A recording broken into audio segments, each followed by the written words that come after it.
প্রিয় দর্শক, স্বাগত আজ দুপুরে। আপনাদের সঙ্গে আছি আমি নুহাত সাওম। সবাইকে শুভেচ্ছা জানিয়ে শুরু করছি আজ দুপুরের আজকের আয়োজন। আজ থাকছে সংস্কৃতি, স্মরণ, এনটিভি অনুষ্ঠান সূচি ও দুপুরের অতিথি। প্রথমেই থাকছে সংস্কৃতি।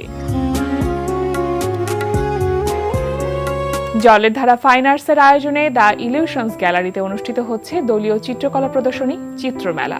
প্রতিদিন বেলা 12টা থেকে রাত 11টা এই সময় প্রদর্শনী চলবে 12 অক্টোবর পর্যন্ত। লালমাটিয়ার কলাকেন্দ্রে অনুষ্ঠিত হচ্ছে দৃশ্যশিল্প প্রদর্শনী আলিঙ্গনে মিলছুট। প্রতিদিন বিকেল 4টা থেকে রাত 8টা এই সময় প্রদর্শনী চলবে 15 অক্টোবর।